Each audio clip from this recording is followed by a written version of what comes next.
नागपुरातील दौलामेडी परिसरातून एक धक्कादायक घटना समोर आली आहे। वृद्ध दाम्पत्याच्या घरात मृतदेह आढळल्याने परिसरात एक मोठी खळबळ उडाली आहे। गेल्या काही दिवसांपासून दोघेही घरात मृत अवस्थेत असल्याची माहिती समोर येत असून वाडी पोलीस या प्रकरणाचा तपास करत आहेत। पाहूया हा विशेष रिपोर्ट। नागपूरच्या वाडी पोलीस स्टेशन हद्दीतील दौलामेडी माळा कॉलनी परिसरात एक धक्कादायक घटना उघडकीस आली आहे। कॉटन क्रमांक 51 येथे राहणारे वृद्ध दाम्पत्य गेल्या 3 ते 4 दिवसांपासून घरात मृत अवस्थेत असल्याची माहिती मिळताच परिसरात खळबळ उडाली। घटनेची माहिती मिळताच वाडी पोलीस स्टेशनचे पोलीस निरीक्षक राजेश तटकरे तसेच पोलीस कर्मचारी तातडीने घटनास्थळी दाखल झाले। यावेळी सामाजिक आणि रुग्णसेवक मंगेश गमे तसेच त्यांची टीमही मदतीसाठी घटनास्थळी पोहोचली।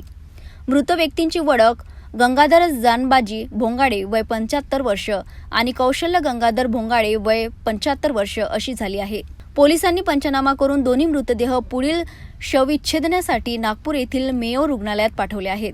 या घटनेमागील नेमके कारण काय अद्यापही स्पष्ट झाले नसून पोलिसांकडून सर्व बाजूंनी तपास सुरू आहे। या घटनेमुळे परिसरात हळहळ व्यक्त केली जात असून वृद्ध दाम्पत्यांच्या मृत्यूचे नागरिकांमध्ये दुःखाचे वातावरण निर्माण झाले आहे। दौलामेडी परिसरातील या घटनेमुळे अनेक प्रश्न उपस्थित होत आहेत।